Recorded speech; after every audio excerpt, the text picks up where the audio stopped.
ladies and gents, and lend me your ears. The joint is jumping, the lights are bright, and yours truly is hitting the airways live. So grab a seat, pour yourself a highball, and let's make this shindig the cat's pajamas. Now, before I get into the stories for tonight, I would like to say that it is a little strange to be broadcasting on days I'm usually not broadcasting. So I'm kind of out of my element right now since I'm not used to it. But we're just gonna jump right back into the SCP series. We are doing SCP-20 and SCP-21 today. The first one is SCP-020. When I signed my clearance forms, the assignment had been written as routine containment maintenance. A vague phrase, the kind they use when they don't want the new guys asking too many questions. You don't last long in the Foundation if you stick your nose where it doesn't belong. Still, I wasn't expecting what I walked into. The building was nondescript. An apartment complex, or what had once been. The Foundation had cut it off from the world by fencing it with steel barricades. At first glance, it looked like just another condemned structure. Gray concrete stained with years of rain. Windows sealed with heavy shutters and no sounds except the faint whistle of wind between the buildings. I'd been briefed only on the basics. Level 2 hazmat, or Level 2 assignment, hazardous material, respirator required at all times. That last part should have been a clue. Inside was damp. The air smelled odd. Not the sour reek of rot you expect in an abandoned building, but something sweeter, like spoiled fruit left out too long. My boots stuck slightly with each step on the floor, as though thin film of something clung to the tiles. That's when I saw it for the first time. Mold. Not the fuzzy green stuff you scrub off bathroom grouts.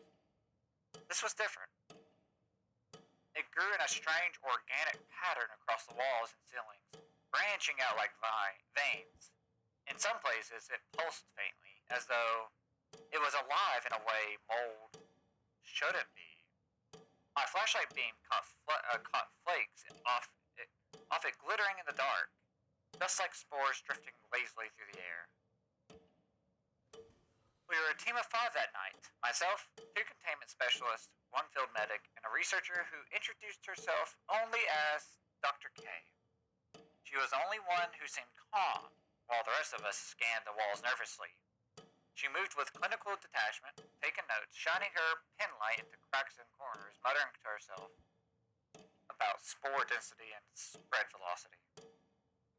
This strain is more advanced, she said at one point, crouching beside a doorframe where the mold clustered thickest. Notice how it grows toward the light? Photosensitivity, it reacts when it's being watched. I didn't like the way she said watched. The deeper we went, the stranger it got. Every apartment looked the same. Furniture left behind, warped with moisture, walls covered in that spreading mold, curtains sagging with filaments like cobwebs, and always the spores drifting through the flashlight beams catching the light like falling snow. But then when we reached the 3rd floor, that's where I realized the mold wasn't just growing, it was arranging itself. On one wall, the branching of veins formed what looked disturbingly like the outline of a human face. Hollow sockets stared where eyes should be, and below them a crude, lipless smile. Another patch spread across the ceiling in jagged lines that looked almost like fingers stretching toward us. The patterns weren't random. They were deliberate. Harris muttered, "Tell me I'm not seeing that." Of course, no one answered, and the silence was broken by a sound. Laughter. Faint, childlike echoing down the hall, or down the mold-stained hallway. We froze, every flashlight beam snapping toward the noise. But the corridor was empty. My skin crawled under my suit. The medic whispered, "This place is cleared. No one's lived here for years. We followed the sound, against every instinct screaming at me to leave. We followed it deeper to the complex. My ears stained with every creak of floorboards, every hiss of our respirators. The hallway narrowed, the walls crowding in on us, heavy with mold that seemed to thicken as we went. At the end was a door. Apartment 3C. The laughter was coming from inside. Dr. K stepped forward. Open it. Harris shook his head. Hell no. Whatever's in there. And that's our order, she snapped. With a muttered curse, he kicked the door open. The room beyond was disturbing. Mold coated every surface, so thick it was impossible to tell what was an apartment had once looked like. But it wasn't just spreading randomly. It was sculpted. Shapes bulged from the walls, vaguely human. Arms outstretched as though clawing their way free. Dozens of them, half-formed bodies made of fungus. Mouths twisted open in silent screams. The air shimmered with spores so dense our flashlight struggled to pierce the haze. And in the center of the room sat a child. At least, that's what my eyes told me at first. A little girl no older than 7. Her face pale and expression blank. She sat cross-legged on the floor, humming softly to herself. But then her skin shifted. It wasn't skin at all. It was a thin, translucent layer of mold, withering faintly as if stirred by some unseen breeze. Her eyes were black pits, bottomless, and when she smiled, her mouth stretched very wide, revealing nothing inside but more of the same crawling fungus. The humming stopped. She tilted her head, and then the walls moved. The mold faces opened their mouths in unison. A low gurgle moan filled the room, vibrating in my bones. Harris cursed and raised his weapon, but Dr. K shouted, "Don't shoot!" The girl, or the thing wearing her shape, stood up. Every step she took toward us left behind blackened footprints that spread into the floor like ink and water. I don't remember pulling the trigger. The gunfire was deafening in the enclosed space. Bullets tore through her, sending chunks of mold spraying across the room. For a moment, she staggered. Then she dissolved, her body collapsing into a cloud of spores that filled the air like a living storm. We ran. The hallway was a blur of shadows and spores. My lungs burned even through the respirator. My heart hammering as the sound of footsteps followed us. Too many footsteps, echoing too close behind. The moaning voices grew louder, overlapping until it felt like the walls themselves were screaming. We didn't stop until we burst through the barricade exit to the cold night air. I ripped off my respirator, choking down fresh oxygen. But the sweet, rotten smell still clung to me. Dr. K was the only one who didn't look shaken. She calmly adjusted her glasses, scribbled something in her notes, and said, "Fascinating." I rounded on her. What the hell was that? What did we just see? She met my eyes for the first time. I thought I saw a flicker of fear behind her calm exterior. That was SCP-20. We were quarantined for weeks after that. Blood tests, scans, daily examinations.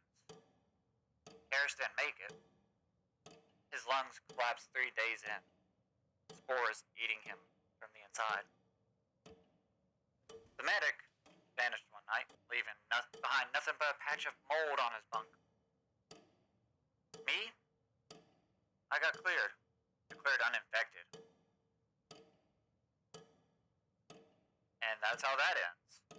I have to say, that was pretty creepy because mold alone is just a disgusting thing. I get, like, why it's what causes it. I understand that probably has some use. But all in all, it's still a very nasty thing to like be around or see, because it just doesn't look natural, I guess, to me. Like, I guess it's natural because it's nature, but it's still a nasty thing.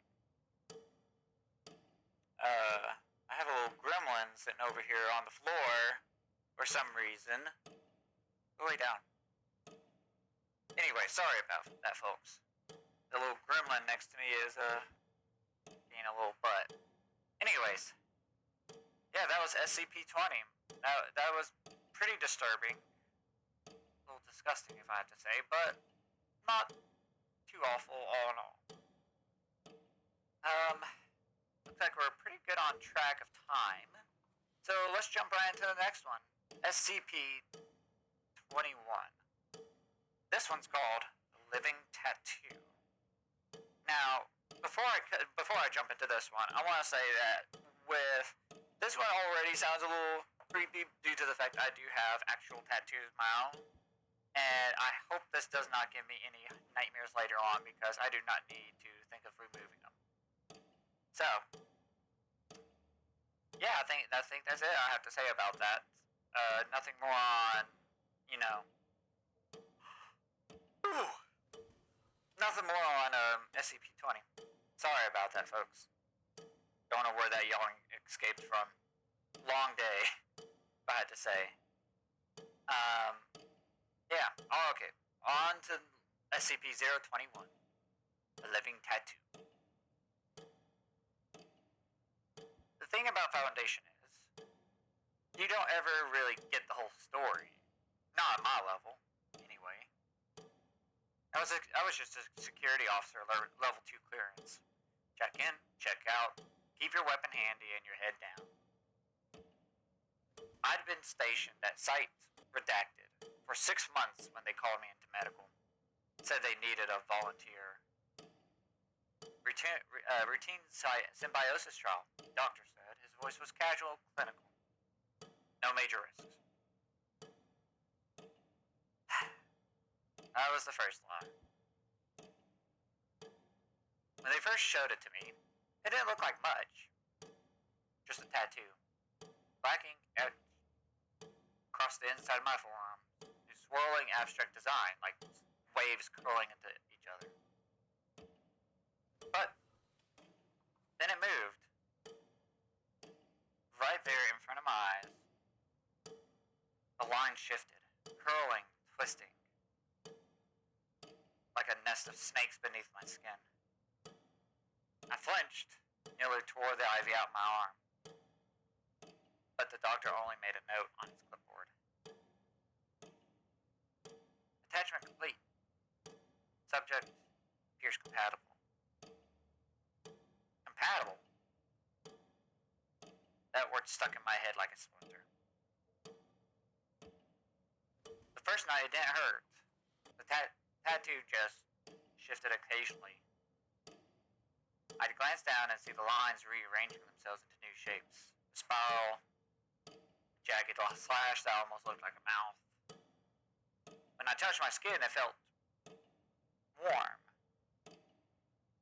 faintly pulsing, like there was something alive just below the surface. By morning, it had spread. The lines were longer, winding up past my elbow, crawling toward my shoulder. When I rolled up my sleeve to show the nurse, she smiled faintly and said, "That's normal." Normal? I kind of stopped staring at it. Every time I blinked, it was different. Now staring back at me, it gone. Claw, full of smoke. It never stayed the same for long. By the third day, the pain started. It wasn't sharp, not at first. More like a dull heat radiating from wherever the tattoo spread. But it was consistent. A low burn that made it impossible to sleep. The lines had reached up to my chest now, curling across my ribs like vines. My reflection didn't even look like me anymore. It looked like someone else entirely. When I reported it back to medical, the doctor just nodded. Feeding response expected. Feeding? I asked him what it was eating. He hesitated, then he said, "You'll feel weak for a while. Nothing you can't endure." That was a lie number 2. The weakness hit like a hammer. And by the end of the week, I could barely stand without my vision going black. My hands trembled constantly. My muscles ached like I'd run a marathon. And all the while, the tattoo kept growing across my back, down my legs, over my neck. And the shapes. Sometimes it was faces, dozens of them, screaming silently, mouth stretched wide. Sometimes it was animals. Wolves, snakes, things with too many teeth. Once, when I looked in the mirror, it formed words. "Let me in." I tore my eyes away, convinced I was hallucinating. But when I looked back, the words were gone. The worst part wasn't the pain. It wasn't even the weakness. It was the whispers. They started faint, like a radio tune just outside the right frequency. And I have to say, to defend myself, that's not my doing. The scratch was static at the edge of my hearing, but every night they grew louder, hissing voices overlapping, speaking in languages I didn't know, but somehow understood. They told me things. Told me I belonged to it now. Told me the pain would end if I just stopped resisting. Told me the Foundation had lied to me. That I had been chosen. I had been sacrificed.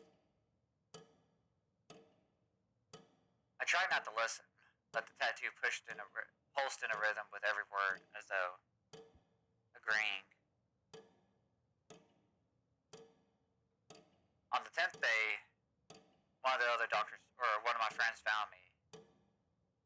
He was one of the other guards, a friend. Or as much of a friend as you could have in a place like that. He took one look at me, slumped in the break room, and swore, "Jesus, you look like death." I pulled my sleeve up and showed him. His face went pale. That's SCP-021, isn't it? The skin worm. I nodded. My throat was too dry to speak. He lowered his voice. "You know it doesn't let go, right? Once it bonds, that's it. You're stuck with it until you're dead." I didn't want to believe him. I told myself he was just trying to scare me. But the way he looked at me, pity, horror, that was worse than anything the whispers had said. That night, the whispers stopped. For the first time in days, the silence was absolute. No voices, no hissing, no words burning into my skull. I thought maybe it was over. Maybe I had finished feeding. Then the dreams came. I was lying in a field of black grass, the sky overhead swirling like ink and water. My body was covered in tattoos from head to toe, shifting constantly, crawling beneath my skin. I tried to scream, but when I opened my mouth, mold spilled out, thick black, withering with shapes. distance, something huge moved. A shadow bloating out of the sky, eyes opening one by one, each one ink black, each one staring straight at me. I woke up drenched in sweat that morning. The next morning, Harris was gone, disappeared. No one would tell me anything, but I heard whispers from the other staff. He'd been transferred, reassigned, maybe even terminated. I couldn't help but wonder if it was because of me. By the 15th day, I could barely walk. The parasite had covered nearly every inch of me now, only my face remained untouched, and I knew it was only a matter of time. My reflection was a stranger. Black lines twisting across pale, wasted flesh. The doctor stopped immediately my eyes. Dr. Kell visited once. She stood over my bed, studying the patterns with clinical fascination. I asked her what would happen to me. She didn't answer. That night I made a mistake. I scratched at it. I couldn't help myself. The itching, the burning, the constant crawling beneath my skin drove me into it. My nails dug into my arm until I broke the skin. The tattoo bled. Not blood. Ink. Black, thick, oozing out like tar. It withered as it dripped, forming tiny shapes, hands, faces, mouths, before dissolving into nothing. The whispers came back louder than ever. Why fight me? We are one. I'm your skin, you are my flesh. I screamed until my throat tore raw. The next morning, my face was no longer mine. The tattoo had crossed my jawline, curling up and around my cheeks, framing my eyes. When I tried to speak, the lines shifted, forming lips that weren't mine, moving in rhythm with my words. Sometimes, they kept moving even when I was silent. I don't know how long it's been. Days blurred together in a haze of pain, weakness, whispers. The doctor stopped coming. They slid food into the room sometimes, but I can't keep it down. Sometimes when I catch my reflection, I see someone else staring back. I don't know how much longer I'll last.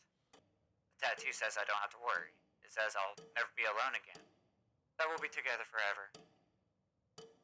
It laughs when I cry. I can feel it spreading inside now, crawling through my veins, threading around my heart. Soon there won't be any left of me. And that's it for SCP-021. That is honestly pretty creepy.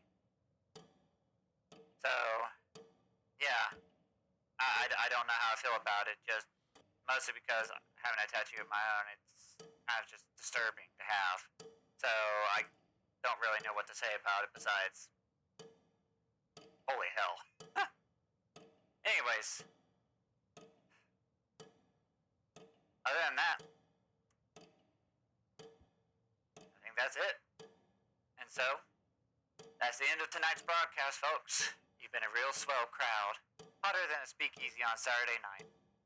Until we meet again, keep your chins up, your spirits high, and remember, this joint will be jumping next time. Good night, you snappy cats.